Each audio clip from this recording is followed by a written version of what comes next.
Hi friends, welcome to Samriya channel. இந்த big pass episode number 46 குள்ள போறதுக்கு முன்னாடி இன்னைக்கு பாத்தீங்கன்னா மெயின் கண்டென்ட்டே வந்து டைம் காட் செலெக்ஷன் தான். அந்த டாஸ்க் தான் வந்து இன்னைக்கு மெயின் கண்டென்ட்டே. ஸோ டைம் கார்டுக்கு வந்து ஒரு 5 பேர் செலக்ட் ஆயிருக்காங்க. அந்த 5 பேர்ல யாருன்னு பாத்தீங்கன்னா கரண், அவினாஷ், திக்விஜய், ஈஷா, பகா, இவங்க 5 பேர் செலக்ட் ஆயிருக்காங்க. ஈஷாலாம் எப்படி செலக்ட் ஆனாங்கன்னு நான் எபிசோட் எக்ஸ்பிளைன் பண்ணும்போது சொல்றேன். இப்போ இவங்க 5 பேர்ல யார் வந்து டைம் கார்டு ஆனா நல்லா இருக்கும்னு நீங்க நினைக்கிறீங்க? இவங்க டைம் கார்டு ஆனா எனக்கு ஓகேப்பா அப்படின்னு நீங்க யாரை நினைக்கிறீங்க? இவங்க மட்டும் டைம் கார்டா ஆயிடவே கூடாது அப்படின்னு யாரை நினைக்கிறீங்க அப்படின்னு சொல்லுங்க. என்னோட பர்சனல் சாய்ஸ்ன்னு பாத்தீங்கன்னா திக்விஜய், கரண் கூட வரலாம். ஆனா வந்து கரண் இல்லைன்னு ஆகி போயிடுச்சு. எப்படியோ ஆல்ரெடி ப்ரொமோஸ்லாம் பார்த்துட்டேன். சரி, நெக்ஸ்ட் பாத்தீங்கன்னா திக்விஜய். அட்லீஸ்ட் திக்விஜயாவது வரணும்னு இருக்கு. ஏன்னா வந்து திக்விஜய் கொஞ்சம் நியூட்ரலா இருக்காருன்னு எனக்கு தோணுது. அது இல்லாம வந்தா அவர் வந்தா கொஞ்சம் கண்டென்ட்டுக்கு பஞ்சம் இருக்காது. அது இல்லாம திக்விஜய் வந்து நம்ம ஊர் பையன் மாதிரி வேற இருக்காரு. இந்த சில ரீசனுக்காக எனக்கு திக்விஜய் வரணும்னு தோணுது. யாரு வரவே கூடாது அப்படின்னு கேட்டீங்கன்னா ஈஷா வரவே கூடாது அப்படின்னு இருக்கு. ஏன்னா ஈஷா வந்து இந்த காம்படிஷனுக்குள்ள ரொம்ப ஈஸியா நுழைஞ்சிட்டாங்க. ரொம்ப கஷ்டமே படல. அது எப்படின்னு சொல்லிட்டு உங்களுக்கு நான் எபிசோட எக்ஸ்பிளைன் பண்ணும்போது தெரியும். அதனால எனக்கு ஈஷா வரக்கூடாதுன்னு இருக்கு. ஸோ உங்களோட ஆப்ஷன்ஸ் என்னன்றதை வந்து எனக்கு கமெண்ட்ல சொல்லுங்க. நான் படிச்சு தெரிஞ்சுக்க ரொம்ப ரொம்ப ஆர்வமா இருக்கேன். இப்போ எபிசோட் நம்பர் 46 எக்ஸ்பிளனேஷனுக்கு போயிடலாம். உடனே பாத்தீங்கன்னா வேக்கப் சாங் தான். வேக்கப் சாங்ல தான் வந்து எபிசோடே ஆரம்பிக்குது. அதுக்கு அடுத்து பாத்தீங்கன்னா ஸ்ருதிகா, கரண், ஷில்பா இவங்கலாம் எப்பவும் போல கிச்சன்ல ஒர்க் பண்ணிட்டு இருக்காங்க. அப்ப ஸ்ருதிகா சொல்றாங்க, இந்த பிளேட் வந்து நேற்று நைட்ல இருந்தே இருக்கு. ஓப்பனா ஒரு பிளேட் வந்து சாப்பிட்டு போட்ட பிளேட் வந்து அப்படியே இருக்கு, ஒரு சிக்கன் பீஸோட.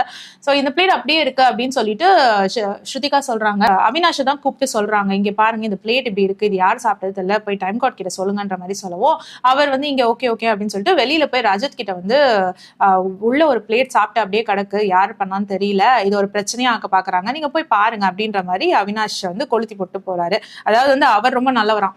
அவர் வந்து எதுவும் பிரச்சனைலாம் பண்ண மாட்டாராம். ஆனா உள்ள இருக்கவங்க வந்து கண்டென்ட் பண்ண பாக்குறாங்க அதை பத்தி. அதனால நீங்க உள்ள போய் பாத்துக்கோங்க அப்படின்ற மாதிரி ரஜத் கிட்ட சொல்லிட்டு போறாரு. சரி, ரஜத் இங்க இருந்து எந்திரிச்சு போறாரு. இதே நேரத்துல உள்ள வந்து கரண் கொஞ்சம் கோவமாவே வந்து வேலை பார்த்துட்டு இருக்காரு. அப்ப யாமினி வராங்க. யாமினி கிட்ட கேக்குறாரு, உங்களுக்கு என்ன ஒர்க் அசைன் பண்ணிருக்காங்க அப்படின்ட்டு. யாமினி வந்து எனக்கு ஒரு ஒர்க்கும் இல்லையே, சும்மா வந்து அப்படியே ஜாலியா நீங்க எல்லாம் என்ன பண்றீங்கன்னு பாத்துட்டு அப்படியே வந்து டைம் கார்டோட டைம் பாஸ் பண்ணிட்டு அப்படியே இருக்க வேண்டியதான் அப்படின்ற மாதிரி யாமினி சொல்லவும் கரண் ஓகே அப்படின்னு சொல்லி கேட்டுக்கிறாரு. இப்போ ரஜத் வந்து உள்ள வந்து யாமினிக்கு சில ஒர்க் கொடுக்குறாங்க. கொடுத்த உடனே யாமினி வந்து இந்த ஒர்க் யாரு கரண் தான் கொடுக்க சொன்னாரா, கரண் தான் வந்து எனக்கு வேலை இல்லை அப்படின்னு சொல்லி சொன்னாரா அப்படின்னு கேட்டாங்க. அதுக்கு ரஜத் வந்து இல்ல யாரும் சொல்லிலாம் கொடுக்கல, நானா தான் கொடுக்குறேன் அப்படின்ற மாதிரி ரஜத் சொல்லிடுறாரு. இருந்தாலும் வந்து யாமினிக்கு வந்து கரண் தான் சொல்லியிருப்பாரோன்ற ஒரு எண்ணம் மனசுல. இதே டைமுக்கு ஸ்ருதிகா, கரண் இவங்க எல்லாம் பேசிட்டு இருப்பாங்க கிச்சன்ல. விவியன் யாருமே வேலை ஒழுங்கா செய்யறது இல்ல, ரஜத் தலைமையில வந்து யாருமே ஒழுங்காவே வேலை செய்யறது இல்ல, எல்லாமே வந்து ரொம்ப அன்கிளீனா இருக்குது அப்படின்ற மாதிரி தான் அவங்க எல்லாருமே பேசிட்டு இருப்பாங்க. யாமினி வந்து கரண் கிட்ட வந்து சண்டை போடுறாங்க, நான் உங்களுக்கு வேலை செஞ்சா என்ன, வேலை செய்யலனா என்ன, நீங்க எதுக்கு வந்து மத்தவங்க வேலையை பத்தி கேக்குறீங்க, வந்து நான் சும்மா கேஷுவலா தான் கேட்டேன், யார் யாரும் என்னென்ன செய்றீங்கன்னு தெரிஞ்சுக்கணும்னு நினைச்சுதான் கேட்டேன் அப்படின்னு கரண் சொல்றாரு. உடனே ஷில்பா சொல்றாங்க, விவியன் கிட்ட சொல்றாங்க, கரண் வந்து வேலை செய்யாதப்போ வேலை செய்யலன்னு வந்து குத்தி காமிச்சு இருந்தீங்க, இப்போ அவன் வேலை செய்யறான், அதனால மத்தவங்களை கேட்கறான் என்ன வேலை செய்றீங்கன்னு சொல்லிட்டு, இதுல என்ன தப்பு இருக்கு அப்படின்ற மாதிரி ஷில்பா மேம் வந்து கரண்ட்க்கு சப்போர்ட்டிவா பேசுறாங்க. இது நடுவில் பாத்தீங்கன்னா கரண் புஷ்அப்ஸ் பண்ணிட்டு இருக்காரு. அதித்தி பார்த்துட்டு இவர் சூப்பரா புஷ்அப்ஸ் பண்றாருல, இவர் மேல ஏறி உட்காரணும் போல இருக்கு அப்படின்னு சொல்லவும் வந்து கேக்குறாங்க கரண் கிட்ட, நான் வந்து உட்காரட்டுமான்னு சொல்லிட்டு. கரண் வந்து வாங்க வாங்க வந்து உட்காருங்க அப்படின்னு சொல்றாங்க. இதெல்லாம் பார்க்க வந்து இரிட்டேட்டிங்கா இருந்தது. சரி, இந்த ஆளு இதெல்லாம் ஒரு கண்டென்ட்னு சொல்லி போட்டாங்க. அதித்தி வந்து அவர் மேல ஏறி உட்கார்ந்து கரண் வந்து புஷ்அப்ஸ் பண்ணாரு. இப்ப வந்து ரஜத் வந்து டைம் கார்டு இல்லையா, ஹவுஸ்மேட்ஸ் எல்லாருக்குமே வந்து ஒரு விஷயத்தை அட்ரஸ் பண்றாரு. யார் யார் என்னென்ன பிளேட்ல சாப்பிடுறீங்களோ அந்த பிளேட்டை கழுவி வைங்க, டாய்லெட் போனா ஃபிளஷ் பண்ணுங்க, இதெல்லாம் நார்மலான விஷயம், இது எல்லாத்துக்குமே வந்து நாங்க பாத்துக்கிட்டு இது உங்க பின்னாடியே அலைஞ்சிட்டு இருக்க முடியாது, சோ அவங்கவுங்க வேலையை செய்யுங்க அப்படின்ற மாதிரி ரஜத் சொல்றாரு. ஆளுக்கு வந்து அவங்களை ஜஸ்டிஃபை பண்ண பாக்குறாங்க. அப்ப ஸ்ருதிகா சொல்றாங்க, எல்லாரும் ஆளுக்கு ஜஸ்டிஃபை பண்றீங்களே தவிர யாருமே சொல்யூஷன் கொடுக்க மாட்டேங்கிறீங்க, லாஸ்ட் வீக்ல நிறைய பேர் வேலை செய்யல, அதனால அவங்க எல்லாம் இந்த வீக் வேலை செய்ய வைக்கணும் அப்படின்ற மாதிரி ஸ்ருதிகா ஒரு பாயிண்ட் வைக்கிறாங்க. இந்த டைம்ல தான் கரண்க்கும் விவியனுக்கும் ஒரு ஃபைட் வருது. கரணை பொறுத்த வரைக்கும் விவியன் வந்து வேலையே செய்யறது இல்ல அப்படின்ற மாதிரி அவருக்கு தோணுது. அது உண்மையும் கூட, விவியன் வந்து வீட்டுல நிறைய வேலை செய்யறது கிடையாது. சோ கரண் வந்து சொல்றாரு, நீ வீட்டுல வேலையே செய்யறது இல்ல, நீ டைம் கார்டா இருக்கும் போது என்ன சொன்னா டைம் கார்டு வந்து வேலை செய்யக்கூடாது அப்படின்ற மாதிரி ஒரு ரூல் போட்டுக்கிட்ட அப்படின்றாரு. உடனே விவியன் வந்து இங்க பாரு, எனக்கு கொடுத்த வேலையை நான் செஞ்சுக்கிட்டு தான் இருக்கேன் கரெக்டா, எனக்கு என்ன வெஜிடபிள் சாப் பண்ண சொன்னாங்க, அதுக்கப்புறம் பாத்தீங்கன்னா அந்த ட்ரை கிளாத்ஸ் எல்லாம் எடுத்து வைக்க சொன்னாங்க, சோ இந்த 2 வேலையும் நான் பாத்துக்கிட்டு தான் இருக்கேன் அப்படின்ற மாதிரி விவியன் சொல்றாரு. அப்போ வந்து அதித்தி வந்து கிண்டல் பண்றாங்க, சாப்பிங்லாம் ஒரு வேலையா, எது நம்ம செய்யறது வந்து அரிசியும் பருப்பும், இதுக்கு என்ன சாப்பிங் அப்படின்ற மாதிரி அதித்தி கிண்டல் பண்ணிட்டு போறாங்க. வந்து விவியனை வந்து திக்விஜய் வந்து கொஸ்டின் பண்ணிட்டு இருக்காரு, நீங்க என்ன ஒர்க் பண்றீங்க அப்படின்ற மாதிரி கேட்டுட்டு இருக்கவும் யாமினி உள்ள வராங்க. உள்ள வந்து விவியனுக்கு சப்போர்ட்டிவா ஏதோ பேசுறாங்க. பேசின உடனே இவர் திக்விஜய் கேட்கிறாரு, இது என்ன யாமினி யாரு, உங்களுக்கு புது அசிஸ்டண்டா அப்படின்னு கேட்கவும் ஆமா அப்படின்னு தலையாட்டிடுறாங்க யாமினி. இதை பார்த்துட்டு எடன் ரோஸ் வந்துடுறாங்க. ஷி சட் எஸ் அப்படின்னு சொல்லி கேட்டுட்டு ஆமா எஸ்ன்னு சொல்றாங்க அப்படின்னு சொல்லவும் ஓ அப்படின்னா ஓகே அப்படின்ட்டு போறாங்க. நீ எதுக்கு நடுவுல வர அப்படின்ற மாதிரி யாமினி கேட்கவும் அவங்க ரெண்டு பேருக்கும் ஒரு பயங்கர கிளாஷ் ஆகுது. அவங்க வந்து கொஞ்சம் அம்மாவை பத்தி எல்லாம் பேசுறாங்க போல இருக்கு. அந்த டைம்க்கு யாமினி வந்து எடன் ரோஸை பார்த்துட்டு கண்டஸ்டன்ட் அனுப்பி வைக்க சொன்னா ஐட்டம் எல்லாம் அனுப்பி வச்சிருக்காங்க அப்படின்ற மாதிரிலாம் பேசிடுறாங்க. அதுக்கப்புறம் இவங்க ரெண்டு பேருக்கு இன்னும் வாக்குவாதம் முத்திடுது இந்த மாதிரிலாம் பேசின உடனே. சோ இந்த சண்டை வந்து கொஞ்சம் ரொம்ப ஸ்ட்ராங்கா போயிட்டு இருக்கும் போது அவினாஷ் வந்து சொல்றாரு, எல்லாரும் வந்து சண்டை போட்டுக்கிட்டு இருக்காங்க, யாருமே என்கிட்ட வர மாட்டேங்கிறாங்க, நிம்மதியா இருக்கேன் அப்படின்ற மாதிரி சொல்லிட்டு இருக்காரு. அதே டைமுக்கு அவினாஷ் வந்து இன்னொரு ஸ்டேட்மெண்ட்டும் கொடுக்குறாரு. அதாவது என்னோட டீம்ல இப்ப நீங்க உங்க டீம் எப்படின்னா கரண் கிட்ட சொல்லிட்டு இருக்காரு அவினாஷ், உங்க டீம் எப்படின்னா வந்து நீங்க ஒருத்தரே குத்திப்பீங்க பேக்ல, ஆனா நாங்க அப்படி கிடையாது. என் டீம்ல வந்து ஒருத்தர் வந்து வேலை செய்ய மாட்டேங்கிறாரு எனக்கு நல்லாவே தெரியும், ஆனா வந்துட்டு நான் அதெல்லாம் சொல்ல மாட்டேன், அது யாருன்னு சொல்ல மாட்டேன் அப்படின்ற மாதிரி கொஞ்சம் விவியனை வந்து குத்துற மாதிரி தான் அவர் பேசிட்டு இருந்தாரு. அவினாஷ் வந்து எப்பவுமே வந்து விவியனை வந்து கொஞ்சம் தள்ளி வச்சுதான் பாக்குறாருன்றது வந்து நேத்து எபிசோட்லயும் தெரிஞ்சிச்சு, இன்னைக்கும் அவர் பேசும்போது அப்படிதான் தெரிஞ்சிச்சு. யாமினி போய் சோஃபால உட்காந்துருக்காங்க. அங்க பாத்தீங்கன்னா விவியன் இருக்காரு. விவியன் கிட்ட யாமினி கேக்குறாங்க, நான் உங்களுக்காக தானே சப்போர்ட் பண்ணி பேசினேன், நீங்க எனக்காக நின்று பேசிருக்கணும்ல அப்படின்ற மாதிரி கேட்டுட்டு இருக்காங்க. இதே மாதிரிதான் நேத்து டாஸ்க்லயும் பாத்தீங்கன்னா நீங்க எனக்கு ஓட் பண்ணவே இல்லை, என்ன நீங்க ரிஜெக்ட் பண்ணிட்டீங்க, நான் உங்களுக்கு எவ்வளவு சப்போர்ட் பண்றேன், நீங்க வந்து என்ன இப்படி பண்றீங்களேன்ற மாதிரி யாமினி கிட்ட கேட்டுட்டு இருந்தாங்க. அப்போ விவியன் சொல்றாரு, இங்க பாருமா வெளியில இருந்து நீ வந்திருக்க ஓகே, நீ என்ன சப்போர்ட் பண்ற ஓகே அப்படின்னு சொல்லவும் அவங்க யாமினி சொல்றாங்க, ஆமா நான் வெளியில எல்லாம் உங்களுக்கு ரொம்ப சப்போர்ட் பண்ணேன், ஆனா நீங்க இப்படி பண்றீங்க அப்படின்னு சொல்லவும் நீ வெளியில இருந்து சப்போர்ட் பண்ணும்போது நீ வந்து ஆடியன்ஸா இருந்த, இப்போ நீ உள்ள வந்து பண்ணும்பொழுது நீ வந்து கண்டஸ்டன்ட், சோ நீ கண்டஸ்டன்ட் மாதிரி பிஹேவ் பண்ணும், ஆடியன்ஸ் மாதிரி பிஹேவ் பண்ணக்கூடாது, வார்த்தைகள் ஒன்னொன்னும் வந்து பார்த்து சொல்லணும். நீ என்ன சொன்ன அசிஸ்டன்டான்னு கேட்கும் போது ஆமான்னு சொல்லிட்ட, நீ ஆமான்னு சொல்லியிருக்க கூடாது, நான் அசிஸ்டன்ட் கிடையாது நான் இண்டிவிஜுவல் பிளேயர் அப்படின்னு நீ சொல்லியிருந்தனா இந்த பிரச்சனையே வந்திருக்காது. சோ இங்க என்ன வார்த்தைகள் விடுறோன்றத பார்த்து பேசணும், உனக்கு யாரும் சப்போர்ட் பண்ணுவாங்கன்னு நீ நினைக்காத, யாருமே இங்க யாருக்கும் சப்போர்ட் பண்ண மாட்டாங்க அப்படின்னு சொல்லிட்டு பார்த்து விளையாடு அப்படின்னு சொல்லிட்டு விவியன் போயிடுறாரு. யாமினி வந்து உட்காந்து அழுதுட்டு இருக்காங்க, இந்த பொம்பளை என்ன இப்படி பேசிட்டா அப்படின்ட்டு எடன் ரோஸ் வந்து திட்டி சொல்லிட்டு இருக்காங்க, என் அம்மா பத்தி எல்லாம் பேசுறா அப்படின்னு சொல்லிட்டு அழுதுட்டே சத்தமாவே பேசிட்டு இருக்காங்க. இவங்க எல்லாருமே வந்து கேமராக்காக பண்ற மாதிரியே இருக்கு. அண்ட் யாமினி எஸ்பெஷலி பார்க்கும்போது விவியனோட ரொம்ப க்ளோஸ் ஆக ட்ரை பண்றாங்க. அதாவது அவினாஷ் டீமுக்கு போய் எப்படியாவது சேர்ந்துடணும்னு நினைக்கிறாங்க. ஏன்னா இவங்க வெளியில இருந்து உள்ள போயிருக்காங்க இல்லையா, அவங்களுக்கு நல்லாவே தெரியும் விவியனுக்கு வந்து எவ்வளவு சப்போர்ட் வந்து இருக்கு வெளியில அப்படின்னு சொல்லிட்டு. சோ இந்த விவியன் கேங்ல நம்ம எப்படியாவது சேர்ந்துடணும் அப்படின்ற மாதிரி யாமினி பாக்குறாங்க. இவங்களோட சேர்ந்தா நம்ம நல்லா தெரியும் அப்படின்னும் அவங்க யோசிக்கிறாங்க போல இருக்கு. எனக்கு பார்க்க அப்படிதான் தோணுச்சு, உங்களுக்கும் அது தோணுச்சான்னு சொல்லுங்க. சோ யாமினி மட்டும் இந்த 3 பேர்ல பிரிஞ்சு வந்து தனியா இவங்களோட சேர்ந்துக்கணும்னு பாக்குற மாதிரிதான் இருந்தது. இதுக்கு அடுத்து ஷில்பா போயிட்டு விவியன் கிட்ட கேக்குறாங்க, அவன் வந்து என்ன அப்படி திட்டுறான், நீ வந்து எதுவுமே கண்டுக்காம இருக்க, நீ எனக்காக எழுந்திருச்சு கொஞ்சம் கூட பேசக்கூட இல்ல அப்படின்ற மாதிரி, பேசக்கூடாதுன்னு கூட நீ சொல்லல அப்படின்ற மாதிரி அவங்க கேக்குறாங்க. அப்போ விவியன் வந்து நான் ஜஸ்டிபிகேஷன் கொடுக்கட்டுமான்னு கேட்கவும் ஷில்பா மேம் மூஞ்சி திருப்பிக்கிறாங்க. அப்போ நான் எழுந்து போகட்டுமா அப்படின்னு சொல்லி கேட்கவும் அதுக்கும் பதில் சொல்ல, அதனால விவியன் வந்து எழுந்து போயிடுறாரு எதுவுமே பதில் சொல்லாம. இது நடுவில் ஸ்ருதிகாவும் சும்மா பேசுறது காட்டுறாங்க. ஆக்சுவலி வந்து அந்த கண்டென்ட் தேவையே இல்லை. ஸ்ருதிகா வந்து சும்கிட்ட வந்து சும்மா வெறுப்பாகிற மாதிரி காட்டுறாங்க. நீ வந்து கஷிஷ் எங்க, கஷிஷ் பார்க்கலையா, உன் ஃப்ரெண்டு கஷிஷ் எங்கன்ற மாதிரி கேட்டு கூப்பிட்டு பக்கத்துலேயே உட்கார வச்சுக்கோ அப்படின்ற மாதிரி அவங்க கிண்டல் பண்ணி பேசிட்டு இருக்காங்க. இந்த கண்டென்ட் வந்து கண்டென்ட்டே இல்லைனாலும் எதுக்கு காட்டுறாங்கன்னா சவுத் கிரவுட் ஃபுல்லாவே ஸ்ருதிகாக்காக தான் பாக்குது அப்படின்றது தெரியும். அதனால ஸ்ருதிகா எதுவுமே கண்டென்ட் பண்ணலனா கூட வந்துட்டு அவங்கள வந்து வெளியில காட்டுறாங்க. ஸோ இதுலயே வந்து தெரியுது ஸ்ருதிகா வந்து அவங்க எவ்வளவு ஸ்பெஷலா நினைக்கிறாங்க அப்படின்றது வந்து நல்லாவே தெரியுது. எடன் ரோஸ் அண்ட் யாமினி வந்து திரும்பியும் உட்காந்து பேசிட்டு இருக்காங்க. பேசும்பொழுது எடன் ரோஸ் வந்து யாமினி கிட்ட சாரி கேட்கறாங்க. அப்போ வந்து யாமினி சொல்றாங்க, ஓகே ஃபைன், ஆனா நெக்ஸ்ட் டைம் வந்து இப்படி பண்ணாத, என்கிட்ட இந்த மாதிரி பேசாத அப்படின்னு. எடன் ரோஸ் சொல்றாங்க, நீ வந்து அவருக்கு அசிஸ்டன்ட் அப்படின்னு ஒத்துக்கிட்டதுனாலதான் வந்து நான் உள்ள நுழைஞ்சேன், பிக் பாஸே வந்து ஒருத்தரை பத்தி பேசுறதுக்கு தான், பேசுற ஷோ தான் இது, அதனால நம்ம பேசிதான் ஆகணும், நீ கோச்சுக்காத நான் தப்பா பேசுனதுக்கு சாரி அப்படின்ற மாதிரி கேட்கறாங்க.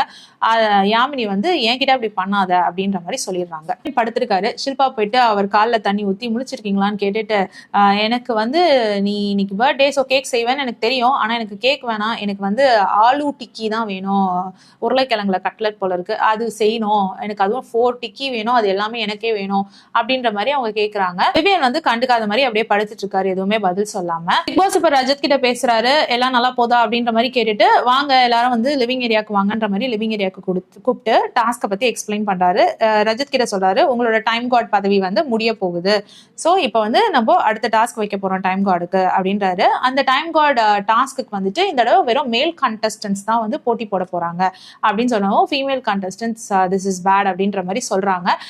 ஃபீமேல் கண்டஸ்டன்ஸ்லாம் என்ன பண்ணணுன்றதையும் அவர் சொல்றாரு. ஃபீமேல் கண்டஸ்டன்ஸ்லாம் வந்து இந்த மேல் கண்டஸ்டன்ஸை டார்ச்சர் பண்ணணும். அதாவது ஒரு ஜெயில் இருக்கு, அந்த ஜெயிலில் பார்த்தீங்கன்னா இந்த மேல் கண்டஸ்டன்ட்லாம் உள்ள போயிடணும், அதுக்கப்புறம் இந்த ஃபீமேல் கண்டஸ்டன்ட்லாம் போய் அவங்களை டார்ச்சர் பண்ணும். ஒரு டைமுக்கு 2 பேர் தான் உள்ள போகலாம். இந்த புதுசா வந்த 3 வைல்ட் கார்டு என்ட்ரிஸும் வந்து ஜட்ஜ் மாதிரி இருப்பாங்க அப்படின்னு சொல்லிட்டாங்க. இப்ப பாத்தீங்கன்னா அந்த ஜெயில் செட்டப்குள்ள அந்த 6 பாய்ஸும் வந்து உள்ள போயிட்டாங்க. அவங்க கையெல்லாம் வந்து லாக் பண்ணப்பட்டிருக்கு. இவங்க வந்து எனி டைம் வந்து நான் குவிட் பண்றேன் அப்படின்னு சொல்லிட்டு வரலாம் வெளியில. இந்த கேர்ள்ஸ் 2 பேரா போய் உள்ள அவங்கள டார்ச்சர் பண்ணலாம். ஸோ யாரு 2 பேரை எதுக்காக ரீசனுக்கு அனுப்பணும் அப்படின்னு கைட் பண்றதுக்கு வந்து இந்த வைல்ட் கார்டு என்ட்ரிஸ் 3 பேரும். ஆனா இந்த வைல்ட் கார்டு என்ட்ரிஸ் இருக்காங்களே அந்த 3 பேரும் நிஜமாவே எங்க ரொம்ப கஷ்டமா இருக்கு. எனக்கு ஸ்கிரீன்ஷாட்ஸ் எடுக்கவே பயமா இருக்கு. யூடியூப் எங்க வந்துட்டு என்னோட சேனலை பேன் பண்ணிடுமோன்னு இருக்கு. அந்த அளவுக்கு அவங்களோட ட்ரெஸ்ஸிங்லாம் இருக்கு. நம்மளுக்கு கொஞ்சம் குழந்தை குட்டியெல்லாம் வச்சுட்டு பார்க்கணும்னா கொஞ்சம் கஷ்டமான விஷயமா தான் இருக்கு. எதுக்கு இந்த மாதிரி ஒரு 3 வைல்ட் கார்டு என்ட்ரிஸை கொண்டாந்து உள்ள விட்டுருக்காங்கன்னே தெரியல. இவங்களோட ரீல்ஸ் எல்லாம் கூட நம்ம போய் தேடி பார்த்தோம்னா எல்லாமே வந்து வேற லெவல்ல தான் இருக்கு. நான் எதுவும் சொல்ல விரும்பல, நீங்களே போய் அவங்களை சர்ச் பண்ணி பார்த்துக்கோங்க இவங்க யாரு என்னன்னு சொல்லிட்டு. இந்திய ஆடியன்ஸே வந்து டிஆர்பிக்காக இந்த அளவுக்கு இறங்குவாங்களா சேனல் அப்படின்னு தான் பேசிட்டு இருக்காங்க. எதுக்கு இந்த மாதிரி ஒரு 3 பேரை உள்ள கொண்டு வந்தாங்க அப்படின்ற மாதிரி தான் கமெண்ட்ஸ்ல எல்லாமே வந்துகிட்டு இருக்கு. மொத்தத்துல வந்து காப்ஸ் மாதிரியே ட்ரெஸ் பண்ணல, எல்லாமே பாதியில ஓடி வந்த மாதிரி தான் இருந்தாங்க. இதுக்கு மேல நான் சொல்ல விரும்பல, நீங்களே பார்த்து தெரிஞ்சுக்கோங்க. இப்ப வந்து ஷில்பா அண்ட் சும் இவங்க 2 பேரும் வந்துட்டு கேக்குறாங்க, நாங்க போய் கன்வின்ஸ் பண்றோம் அப்படின்னு சொல்லிட்டு வெளியில இருந்தே கன்வின்ஸ் பண்றோம் விவியன்னு சொல்லிட்டு போய் கன்வின்ஸ் பண்ண போறாங்க. நீங்க தான் முன்னாடியே டைம் கார்டா வந்துட்டீங்கல்ல, சோ வந்து விட்டு கொடுங்களேன்ற மாதிரி சும் கேக்குறாங்க. அதுக்கு விவியன் சொல்றாரு, ஓகே ஃபைன், நீ வந்து பயாஸ்டா இருக்க மாட்டேன் அப்படின்னு ப்ராமிஸ் பண்ண, அப்ப நான் விட்டு கொடுக்குறேன்னு சொல்றாரு. உடனே சும்மா வந்து ஓகே நான் பயாஸ்டா இருக்க மாட்டேன் அப்படின்னு சொல்றாங்க. இருந்தாலும் வந்து உன் ஃப்ரெண்ட்ஸ் யாருமே டார்ச்சரே பண்ணக்கூடாது, அப்படி இருந்தா வேணா நான் வந்து விட்டு கொடுக்குறேன் அப்படின்னு சொல்றாரு. உடனே சும்மா வந்து சரி ஓகே நான் போய் என் ஃப்ரெண்ட்ஸ் கிட்ட சொல்றேன். சும்மா போய் ஃப்ரெண்ட்ஸ் கிட்ட எல்லாம் சொல்றாங்க, அவரை வந்து டார்ச்சர் பண்ணாதீங்க யாரும் அப்படின்ற மாதிரி சொல்றாங்க. சாஹத் மட்டும் வெளியில இருந்து எப்பவும் போல விவியனை இரிட்டேட் பண்ற மாதிரி அவரோட காஃபி பவுடரும் அவரோட காஃபி மேக்கரையும் எடுத்துக்கிட்டு இதை நான் உடைக்க போறேன் ஒழுங்கா குவிட் பண்ணிட்டு வாங்க அப்படின்னு விவியன் உள்ள இருந்துட்டு உடைச்சேன்னு வச்சுக்கோங்க, உன் பொருள் ஒண்ணு இருக்கா அது எல்லாத்தையும் நான் உடைச்சிருவேன் அப்படின்னு சொல்லிட்டு இவங்க 2 பேரோட கான்வர்சேஷன் வந்து ரொம்ப ஃபன்னியா இருந்தது. அது அவங்க உடைக்க மாட்டாங்கன்னு அவருக்குமே நல்லா தெரியும், இருந்தாலும் வந்து அவர் மிரட்டிக்கிட்டே இருந்தாரு, நீ உடைச்சனா பாத்துக்கோ அப்படின்ற மாதிரி, பர்சனல் பிலாங்கிங்ஸ் எல்லாம் உடைக்க கூடாது அப்படின்னு சொல்லிட்டு இருந்தாரு. கான்வர்சேஷன் ஃபன்னியா இருந்தது. ஆனா உள்ள வந்து டார்ச்சர் பண்றதுக்காக போனாங்க பாருங்க. முதல்ல ஸ்டார்டிங்ல மெதுவா தான் ஆரம்பிச்சாங்க, ஆனா கஷிஷ் போனாங்க பாருங்க, கஷிஷ் வேற லெவல் டார்ச்சர் பண்ணாங்க. டார்ச்சர்னா நிஜமாவே அவங்க டார்ச்சர் பண்ணாங்க. இந்த காஷ்மீரி மிளகாத்தூள்லாம் எடுத்துட்டு உள்ள போயிட்டாங்க. அப்புறம் சில்லி சாஸ் இதெல்லாம் எடுத்துட்டு அவங்க ஜெயில் உள்ள போயிட்டாங்க. உள்ள போயிட்டு அவங்களோட டார்கெட் வந்து ஃபர்ஸ்ட் திக்விஜய் கிட்ட போனாங்க. அப்புறம் என்ன யோசிச்சாங்களோ தெரியல, சிரிச்சுட்டு திரும்பி தள்ளி வந்து அவினாஷ் கிட்ட வந்துட்டாங்க. அவினாஷ் கிட்ட வந்துட்டு அந்த காஷ்மீரி மிளகாத்தூள் எல்லாம் எடுத்து அவர் உடம்பு ஃபுல்லா தேய்ச்சாங்க. அவர் ஷர்ட் போட்டிருந்தாரு, இருந்தாலும் வந்து இஃப் யூ டோன்ட் மைண்ட் அப்படின்னு சொல்லிட்டு கையெல்லாம் உள்ள விட்டு மிளகாத்தூள்லாம் தேய்ச்சாங்க. அது தேய்ச்சதெல்லாம் பாக்குறதுக்கு நமக்கு வந்து அவங்க மிளகாத்தூள் தேய்க்கிறதுக்காக தேய்க்கிற மாதிரியே தெரியல. ஆனா ரொம்ப வேற லெவல் டார்ச்சர் தான் பண்ணாங்க. அந்த மிளகாத்தூள் தேய்க்கிறது, அதுக்கப்புறம் அந்த வேக்சிங் ஸ்ட்ரிப்பு வச்சு ஒட்டி அந்த முடியெல்லாம் பிச்சு எடுக்கிறது, அதுக்கு மேல திரும்பி மிளகாத்தூள் தேய்க்கிறதுன்னு சொல்லிட்டு ரொம்ப கொடுமைப்படுத்துறாங்க. அப்புறம் சில்லி சாஸ் எல்லாம் தலையில ஊத்துனாங்க. அப்புறம் ஷூஸ்ல எல்லாம் வந்து சில்லி சாஸ், அவருக்கு அவினாஷ்க்கு பிடிச்ச ஷூஸ் எல்லாம் வந்துட்டு புது ஷூஸ் எல்லாம் எடுத்து அது ஃபுல்லா சில்லி சாஸ் எல்லாம் போட்டாங்க. அதுக்கப்புறம் விவியனை வெறுப்பேத்துறதுக்காக அவரோட பாட்டில் எல்லாம் நாசம் பண்ணாங்க. பகாஜியையும் விட்டு வைக்கல, பகாஜிக்கும் வந்து தலையில இருந்து கால் வரைக்கும் சாஸ் சில்லி சாஸ் தேய்ச்சி விட்டாங்க. தலையில இருந்து கால் இல்ல, கழுத்து, அப்புறம் வந்து ட்ரெஸ் எல்லாம் தூக்க சொல்லிட்டு வயிறெல்லாம் கூட சாஸ் தேய்ச்சி விட்டாங்க.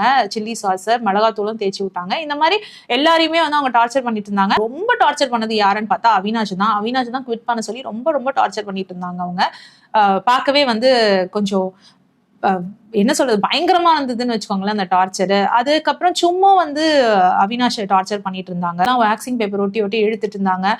இந்த சைடு வந்து ஆலிஸும் ஈஷாவும் வந்து அவினாஷ்க்கு தண்ணி ஊத்திட்டு இருந்தாங்க. கரணையும் இதே மாதிரி தான் டார்ச்சர் பண்ணிட்டு இருந்தாங்க. கரணை வந்து ஆலிஸ் வந்து குவிட் பண்ண சொல்லிட்டு சில்லி பவுடர் அதெல்லாம் தேய்ச்சாங்க உடம்பு ஃபுல்லா. ஈஷாலாம் வந்துட்டு அந்த வேக்சிங் பேப்பர் வச்சு அவங்களும் அந்த முடியெல்லாம் பிச்சுக்கிட்டு இருந்தாங்க. கரணெல்லாம் வந்து சின்ன குழந்தை மாதிரி கத்திட்டு இருந்தாரு, மம்மி அப்படி சொல்லி கத்திட்டு இருந்தாரு. அதெல்லாம் கொஞ்சம் பண்ணியா தான் இருந்தது. ஆனா வந்து ரொம்ப டார்ச்சர்னா அவங்க சும்மா குழந்தைக்கு டார்ச்சர் பண்ண மாதிரி தான் பண்ணிட்டு இருந்தாங்க. இந்த மாதிரி அவங்களோட இன்னர்ஸ் எடுத்துட்டு வந்து மாட்டி விடுறது, அப்புறம் அவங்களுக்கு சாரி கட்டி விடுறது, பொட்டு வச்சு விடுறது, இந்த மாதிரி பொண்ணு மாதிரி அலங்காரம் பண்றது, இந்த மாதிரி டார்ச்சர் தான் சாரா பண்ணிட்டு இருந்தாங்க. ரொம்ப கஷ்டப்படுத்தல. ஆனா கஷிஷ் எல்லாம் வேற லெவலு. சும்முமே வந்து கொஞ்சம் பயங்கரமா தான் டார்ச்சர் பண்ணிட்டு இருந்தாங்க. அவினாஷ்க்கு அந்த 2 சைடு பிளேட் எடுத்துட்டு போய் அவர் காதுக்கிட்டே டங்கு டங்கு டங்குன்னு தட்டிட்டு இருந்தாங்க. ஸோ இந்த மாதிரியான விஷயங்கள்லாம் பண்ணிட்டு இருந்தாங்க.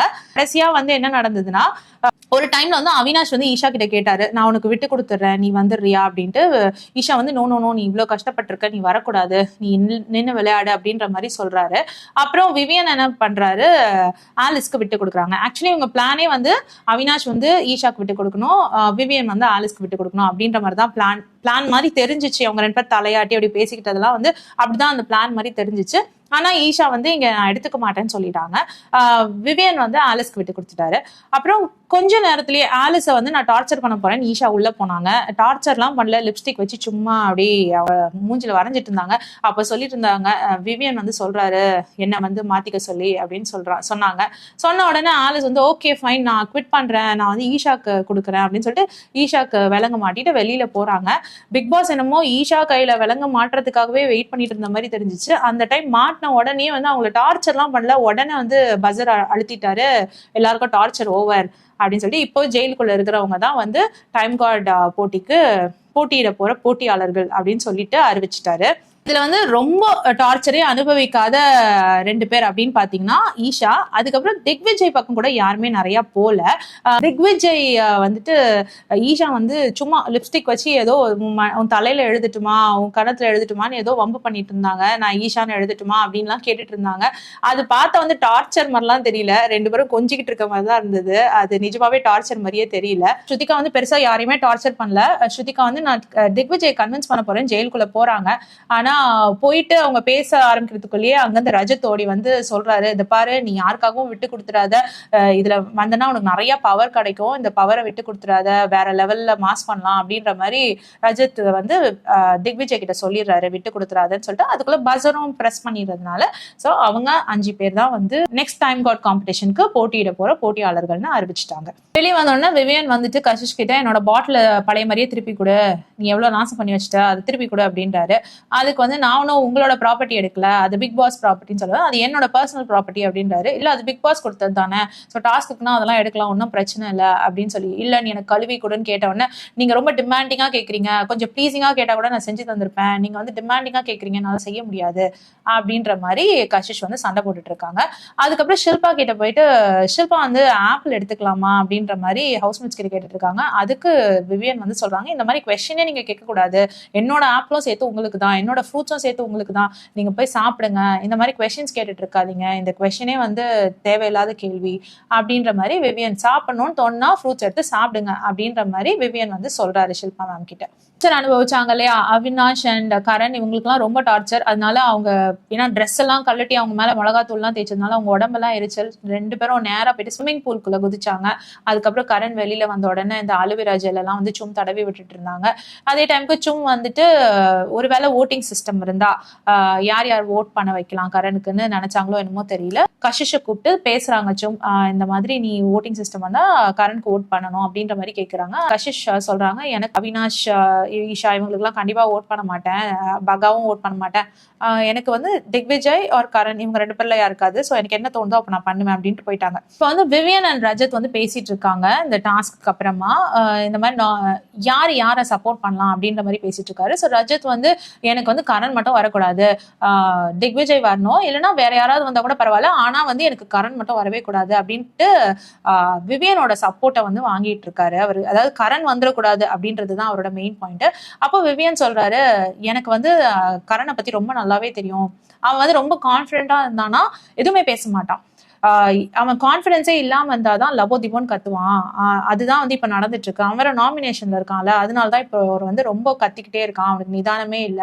அவனை எனக்கு 12 இயர்ஸா தெரியும். ஸோ 12 இயர்ஸா தெரியும்னா அப்ப பாத்துக்கோங்க அவனை பத்தி எனக்கு எவ்வளவு நல்லா தெரியும் அப்படின்னு சொல்லிட்டு அப்படின்னு கரனை பத்தி அவர் பேசிட்டு இருக்காரு. ஸோ கரண் வந்து ஆல்மோஸ்ட் டைம் காட் அந்த பதவியே வந்து அவருக்கு போதும், அதுவே பொருத்தமானது, அப்படியே இருந்துட்டு போயிட்டோம்னு சொல்லிட்டு எல்லாரும் ஃபன் பண்ணி சிரிக்கிறாங்க கரனை பத்தி பேசி. ஆக்சுவலி கரனை பத்தி இப்படி பேசும்போது கொஞ்சம் கஷ்டமா தான் இருந்தது. பாவம் நல்ல மனுஷன் அவரு, மனசளவுல வந்து கொஞ்சம் நல்ல மனுஷனா தான் தெரியுறாரு, அவரை போய் இப்படி பேசுறீங்களே அப்படின்ற மாதிரி தான் இருந்தது. எடன் ரோஸ், அதித்தி இவங்க எல்லாம் கூட சொல்றாங்க, எங்களையும் வந்து சும்மா வந்து கேட்டாங்க நீங்க கரனுக்கு சப்போர்ட் பண்ணுன்ற மாதிரி கேட்டாங்கன்னு. உடனே விவியன் சொன்னாரு, இப்போலாம் சும்மா வந்து கொஞ்சம் வேற மாதிரி தான் பேசுறாங்க, சும்மா இப்படி பேச மாட்டாங்க, அது வந்து ரஜித்க்கு நல்லாவே தெரியும், கொஞ்சம் இப்ப கரனை பத்தி ரொம்ப யோசிக்கிறாங்க, கரண் மாதிரியே பேசுறாங்க அப்படின்ற மாதிரி விவியன் வந்து சும்மா பாத்தீங்கன்னா தன்னோட ஒப்பீனியனை சொல்லிட்டு இருந்தாரு. ஈஷாவும் ரஜித்தும் கூட தனியா போய் இதே தான் பேசுறாங்க, கரண்ட்க்கு மட்டும் ஓட் பண்ணிடக்கூடாது அப்படின்ற மாதிரி, கரண் மட்டும் வந்துடக்கூடாதுன்றதான் பேசிட்டு இருக்காங்க. ரஜித் எல்லாருக்கிட்டையும் போயிட்டு எல்லாரையும் பிரெயின் வாஷ் பண்றது இதுவா தான் இருக்கு, திக்விஜய்க்கு ஓட் பண்ணுங்க, கரண்ட்க்கு மட்டும் யாரும் பண்ணிடாதீங்க அப்படின்னு. திக்விஜய்க்கு ஓட் பண்ணுங்கன்றத விட கரண்ட்க்கு பண்ணிடாதீங்க அப்படின்றதுதான் வந்து அவரோட பாயிண்டாவே இருந்தது.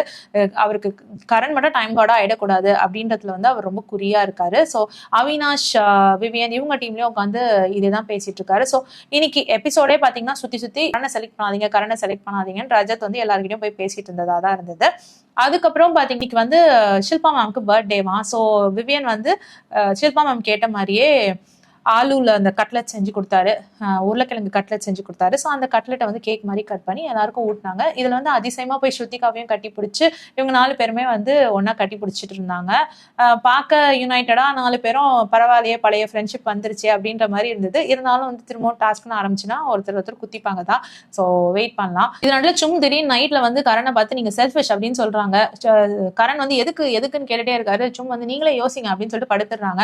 எதுக்காக வந்து கரணை செல்ஃபிஷ் அப்படின்னு சொல்லிட்டு போனாங்கன்னு தெரியவே இல்லை. அது அப்படியே பிளண்டா முடிச்சுட்டாங்க. நல்லா எல்லாருக்கிட்டையும் பேசிட்டு ரஜத் திரும்பவும் போயிட்டு எடன் ரோஸ் அதித்தி கிட்ட உட்காந்து பேசிட்டு இருக்காரு தனியா. நீங்க வந்து திக்விஜய்க்கு ஓட் பண்ணுங்க, கரண்க்கு ஓட் பண்ணாதீங்க அப்படின்னு சொல்லிட்டு அதே தான் வந்து திரும்பவும் பேசிட்டு இருக்காரு. ஸோ இப்படியே வந்து எபிசோட் முடிஞ்சது.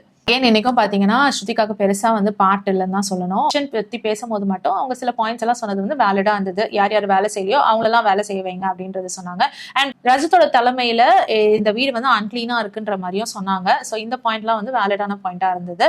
இன்னும் அதே தான், இந்த பேர்ல யார் வந்து டைம் கார்டு ஆனா நல்லா இருக்கும் அப்படின்றது சொல்லுங்க, யார் வரக்கூடாதுன்னு இருக்கணும் சொல்லுங்க. நான் வந்து படிச்சு தெரிஞ்சுக்கிறேன். உங்களோட பதில் எல்லாம் தெரிஞ்சுக்கிறதுக்கு நான் ரொம்ப ஆர்வமா இருக்கேன். இந்த வீடியோட எக்ஸ்பிளனேஷன் உங்களுக்கு பிடிச்சதுன்னா please like, share and subscribe. வேற ஒரு வீடியோல திரும்பவும் மீட் பண்ணலாம். Until then, it's bye from Jemima. Take care.